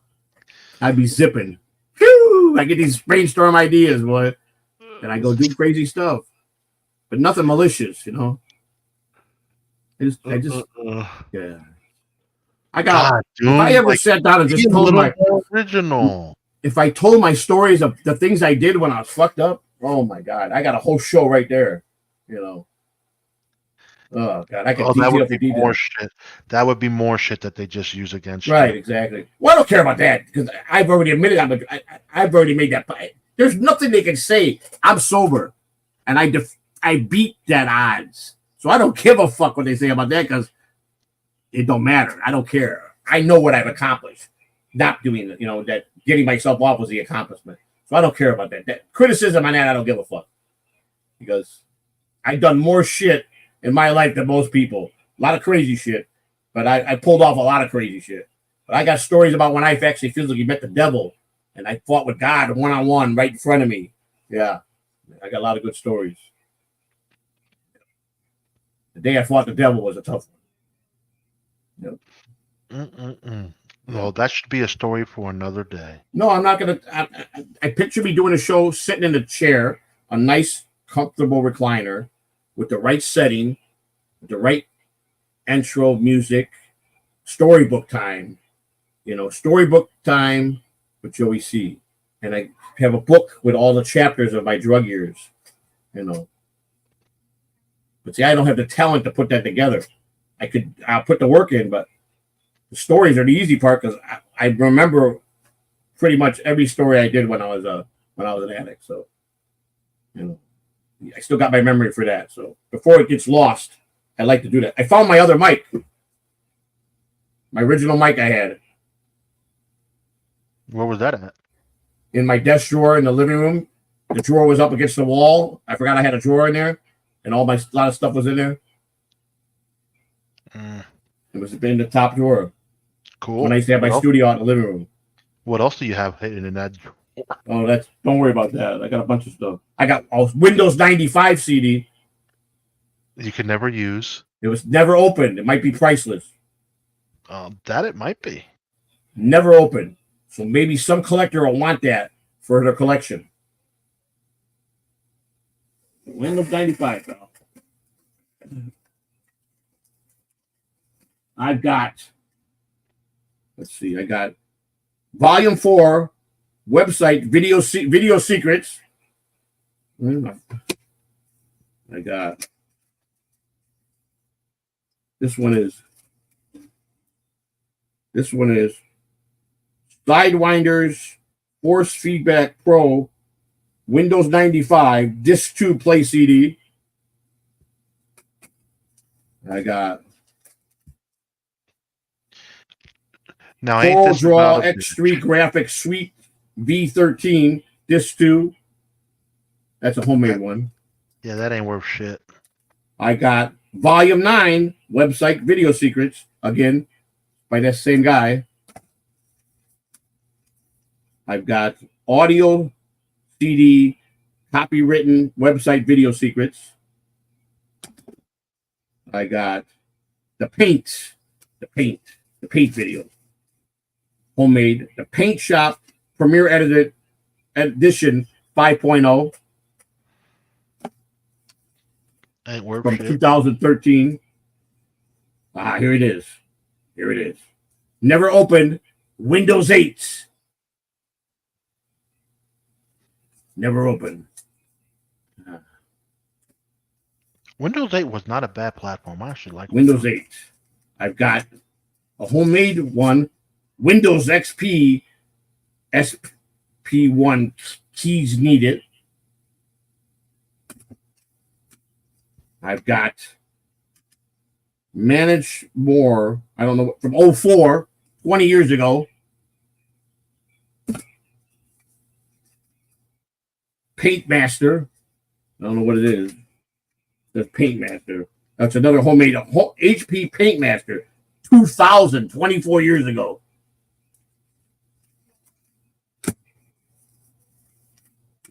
This is this discovery I found yesterday when I got my. Here's this one. This is a beautiful one. This is Notes, Lotus Notes 4.5.6A. Part number. This CD contains the following certified North American edition. CD for North American. I don't know what it's for. I never heard of it. At that, I've got. Let's see. This is something. I got Adware 6 Pro plus other software. Some software put on a CD. I don't know what's on there. I don't even think it'll boot up. Probably not. Let's see. This says enable. I don't know what that means. Enable. What happened? We lost. Hello? What the fuck happened? Hello? What? Why was frozen. No, you weren't. Yes, I was. My picture was frozen. I got enable, whatever that is. I don't know what that means. Here's a beautiful thing. I don't know what this is. The CD for a motherboard. Program a motherboard, I guess. I don't know what that is. Here it is. No, this is applications already installed on a computer. It's never been opened. Something with Microsoft. I don't know. It's some kind of recovery disk for Dell. This one is Manage More Icon 6104 made. 2000 MMC snap-in for terminal services. It was probably some repair disc for a tech. But this is all my friend's stuff. I took it when he died. It was given. I realized that's another one of them 4.0. I already have one of them. Let's see. Windows. No, it says UBUNTU 15.10 servers, 65-bit. I have no idea what that is. It's some tech shit. Ubuntu. That's like I don't know what that is. I have no idea what the fuck that is. It's some kind of operating system. And IO and security software and documentation for, I don't know, HP. I don't know what that is, right? I got, let's see, shit that you used to get in the mail from Microsoft, with CDs in it. Got some kind of fucking CD in it. It says Vizio 2013 Professional. What is that? Anybody know? Never. It was in the packet, never used. Vizio, that sounds like... I don't know what it is. I have no idea. I have Windows 7 repair disc, 32-bit only, 320 2013 for Dell desktop bootable. Windows 7 repair disc. And this is a terminal service WinZips 20 years ago. Jesus, Joey, we're going on show and tell again? No, I'm going to show you the Windows 95. Where's it at? I got some kind of brand new Microsoft stuff that's never been opened. Microsoft Office. I got a bunch of them. Microsoft Office.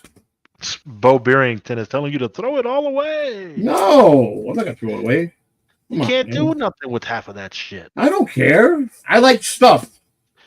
You're a hoarder. Tell me to throw my stuff away. I don't tell you to try to run your house. Here it is. Windows 95. Never fucking used. God damn it. Everyone was working. There it is. Oh, because it's a real shiny one. Yeah, it's never been opened. So, well, I opened it. I opened it, but I didn't touch the CD. I realized I opened it when I shouldn't have. I cracked the back of it, but I didn't touch the CD. I got hard drives up the ass. I got boxes of staples, 3 different kinds. Office Depot. I don't have a stapler, but I got staples. I got some kind of wire here. I don't know what this is. Got some kind of weird end. I don't know what that is. Yeah, that's weird. And then it's got this. It's got that. That's HDMI. Yeah, I know that. So that's an adapter. I got a pair of khakis. Okay. And I made this. The Uncle Rocco Show by Catalano TV. Joey C and Big Lou. I doodled that yesterday. Joey was doodling. So, and that's it. I don't know why I'm doing the staples. Maybe I'll get a stapler. I guess. I don't know. Go buy a fucking stapler. Yeah, I don't know. I ain't gonna buy one. Oh, I think we've had enough show and tell for one day. Yeah. So. Happy Friday. Oh, we read the super chats. You got to read the super chat. Yes, you Darth do. Drugs. Thank you for the super sticker, 99 cents. Star Chunkster, member for 2 months. Thank you very much. Storage units are cheaper than dumpsters now. They are. They really are. You're right. Bo Bearden, thank you for the $3.99 super sticker. And Eco Pineapple, thank you for being a member. Be honest, who did you pay for the Rocco AI video? I didn't pay anybody. It was free. That's why it had all the stock stuff. Everything was stock. All I did was put the words in. So all the words were my words in their version of it. But I wrote it differently, but they used all the words. What I made, here's a story about a man named Rocco, and I just started talking about Rocco. And then you put it in there, and it creates their stock photos. Everything was for them. It was something I did that the last minute. That was the one thing that I was still thinking I want to do something. There's something I want to do that might be good and funny. And I go, I want to make an AI video like people with that voice, that one AI voice. I can't find that voice anywhere. You know, the one that calls you on the telephone, calls you for all kind of government shit or advertisement. I can't find that voice. I like that voice. So I got this guy, you know, and then I put the words in and I created the video. Oh, Jesus. I made one yesterday as me as a 25-year Major League player, all-time hit leader, 5 batting titles, 10 years, went to prison, not in the Hall of Fame, but I put it as me. I made one of me. It came out, it made me a black baseball player when I told him I was Italian descent and American, and I'm black in the video. I don't understand. So, Joey, you put me on a leash. You know, you gave me a scolding yesterday. That's why I'm so I said, tame. great show, Lou. Keep up the good work. I got to go now. Take care. What I said. Pretty much was my words yesterday. Yeah, but you know, according to these idiot Mongolians, they think you put me on a leash because, you know, I'm being tamed. I didn't say a word to Lou. I said, Lou, I would like to just hear my side, how I took it into perspective, but you're your own man. If you got to do what you got to do, I know that your intentions would never be to hurt the channel. That's the first, my first and foremost thing. And I trust you enough to know that you won't do that. Every time we slip, I slip, he slipped. You know, it happens. But his intentions are, first and foremost, to make you guys happy, to do the best show. He wants to do a format, which we're going to start doing that with this show. And we're going to talk about what we just haven't decided who we're going to talk about. So we came up with, I think we can say this much. We'll have a daily wrap up from the day before, and we're going to pick 4 goons in the Dabbleverse, and we're going to talk about them. There you go. That's what we're going to start doing on the morning. I vote Honk the Clown for number 1. No. It's got to be people up the top. Oh, I want to not giving nobody no thread. I'm not doing that. That's going to start a war with us. That's not going to happen. So we're going big time. We're going to do Brennan for sure. Number 1. We're going to bounce on Brennan a lot. Okay. That's what we want. We want that exposure because he will attack so hard. We will get so much fucking exposure. It's brilliant. Yep. Ain't he a washed up writer? He still gets the fucking money and he still gets the people. So if it's syndicated, yeah, you get it. So it is what it is. So. But on that note, ladies and gentlemen, I am going to bow out now. Me too now. I love you guys. Appreciate it. We'll see you Monday with the all-new Monday morning. We will be doing stuff this weekend because we're coming to the end of the month and we gotta bring revenue up a little bit. So sorry to say that we gotta make a certain amount of money so we can keep afloat. So just understand that. Thank you. And someone bought me 4 gifts on the wish list. They don't want to expose who they are to me, so I can't know what they order. I know what they ordered. That's it. I don't know when it's coming. So here's my announcement. I understand you think I'm going to do something with your personal information. I wouldn't do that. But somehow you got to give me the order number so they can track it, because if Amazon comes here, they can't get up here to deliver it. So it's going to go back because they'll leave it outside to get stolen. So there's been 4 things, nice things that have been bought. And today I heard a couple people are buying me some more stuff off that list. Because they asked me for the link yesterday. And so there's 4 nice things: a $99 microphone, a $65 outdoor microphone kit for walking, my metal detector, and my tracksuit. If my tracksuit gets left outside and gets stolen, I'm going to be pissed. So you ain't going to be pissed about the microphone. So if at least at best, let me know when it's leaving, when it's supposed to arrive, if you don't want me to know who Kate sent it. So honestly, tell me, it left Amazon, it's now in Florida, it's out for delivery. At least give me that so I can watch for it. It'd be a shame to not get it if you bought it.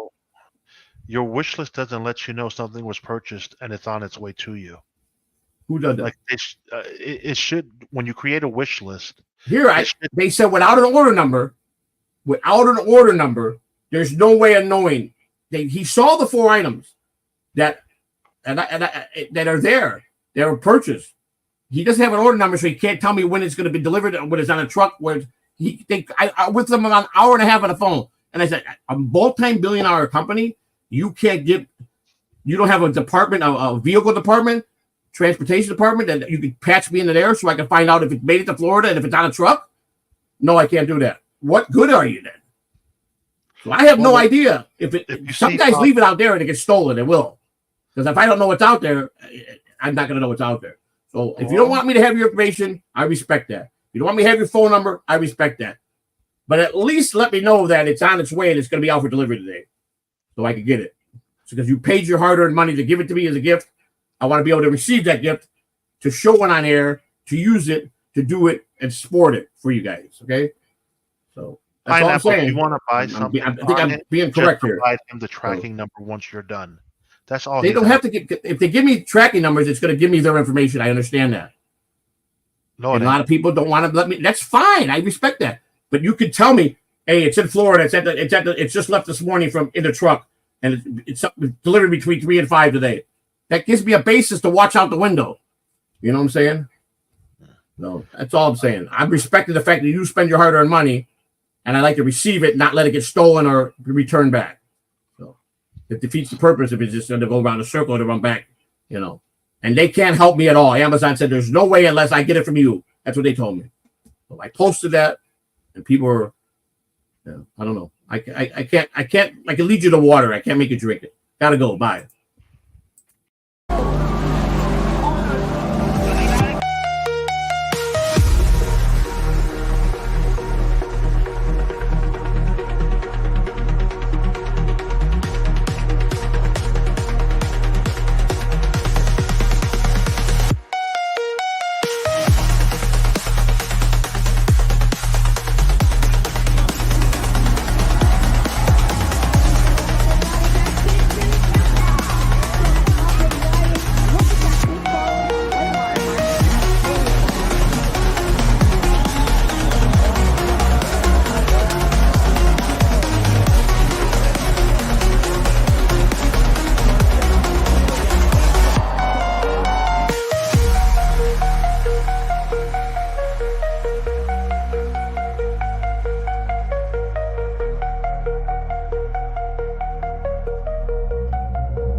Ooh, that was a tough one.